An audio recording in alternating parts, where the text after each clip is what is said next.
If you don't sign, you won't stand.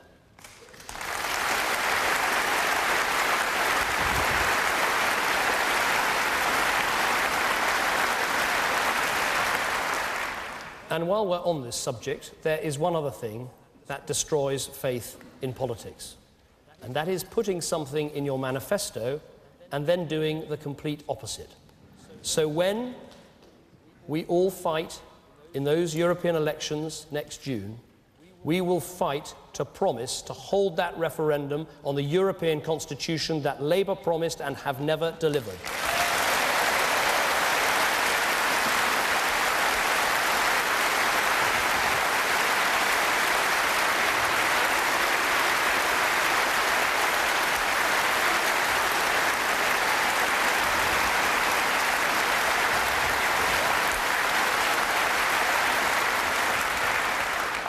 If taking responsibility is how we're going to mend our broken politics, then sharing responsibility and giving it back to professionals is how we will improve our public services. And let's be straight about what has happened in our National Health Service. Money has been poured in, but maternity wards and accident and emergency departments are closing. Productivity is down. The nurses and doctors are often disillusioned, frustrated, angry, demoralised. I know from personal experience just how brilliant and dedicated the people who work in the NHS are. But they have been terribly, terribly let down. Instead of a serious long-term reform plan for our NHS, working out how we can deliver a free national health service in an age of rising expectations and rising healthcare costs, never mind the rocketing costs of social care, we've had 11 years of superficial, short-term tinkering. Top-down target after top-down target, with another 37 targets added last year. Endless bureaucratic reorganisations, some of them contradictory, others just abandoned after a few months. Labour has taken what is, I believe, our most treasured national institution. They've ripped out its soul and they've replaced it with targets, directives, management consultants and computers.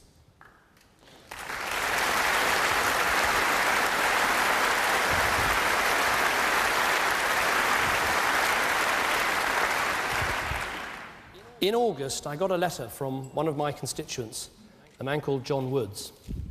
His wife was taken to hospital.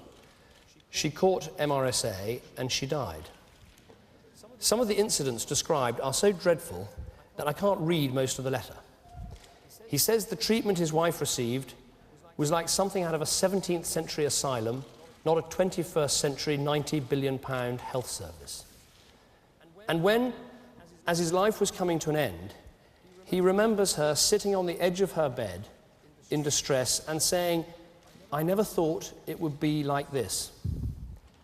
I sent the letter to Alan Johnson, the Health Secretary, and this was his reply. A complaints procedure has been established for the NHS to resolve concerns.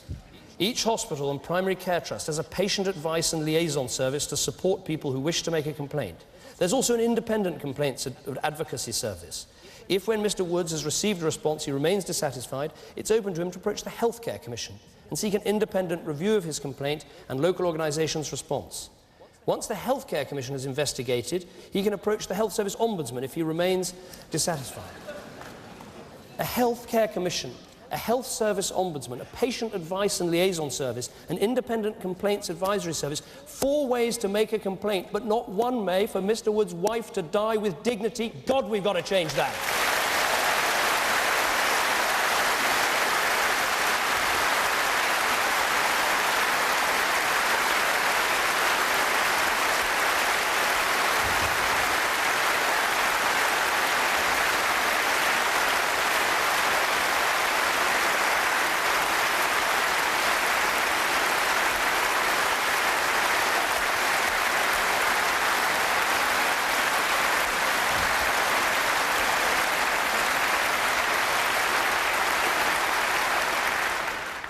But here is the plain truth.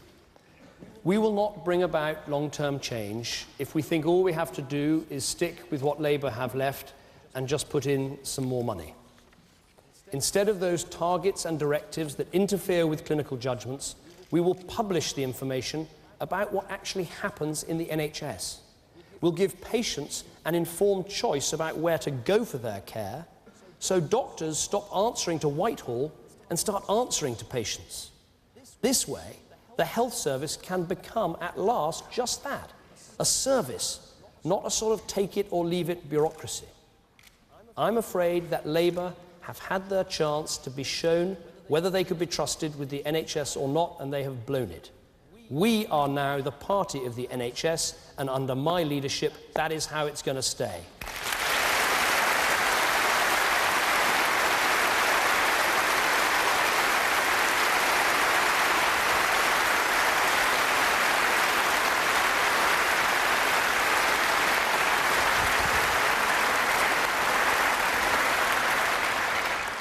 But if you want to know what I really hope that we will achieve in government, if you want to know whether change will be greatest from what has come before, it is our plan for social reform.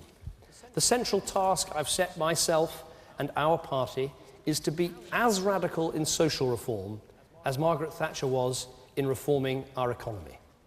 That is how we plan to repair our broken society. Now, I know this is a controversial argument. Some say our society isn't broken. I wonder what world they live in. Leave aside the fact that 2 million children are brought up in households where nobody works. Leave aside the fact that there are housing estates in our country where there's lower life expectancy than on the Gaza Strip. Just consider the senseless, barbaric violence on our streets. Children killing children. 27 kids murdered on the streets of London this year. A gun crime every hour, a knife crime every half hour. 1 million victims from alcohol-related crime. But it's not just the crime or even the antisocial behaviour. It's the angry, harsh culture of incivility that seems to be all around us. When in one generation we seem to have abandoned the habits of all human history, that in a civilized society, adults have a proper role, a proper responsibility, not just for their own children, but to uphold the rules and order of the public realm for other people's children as well. Helen Newlove spoke to us yesterday. I can't tell you how much I've been moved by working with Helen over this last year.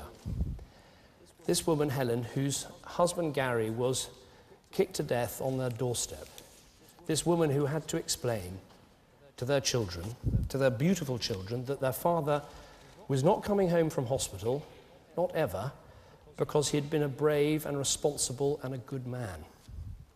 Helen Newlove knows our society is broken, but she believes we can repair it, and so do I. The big question is how. And this is where I think we need some really plain speaking. There are those who say, and there will be many in this hall, that what's required is tougher punishment, longer sentences, more prisons. And to a degree, they're right.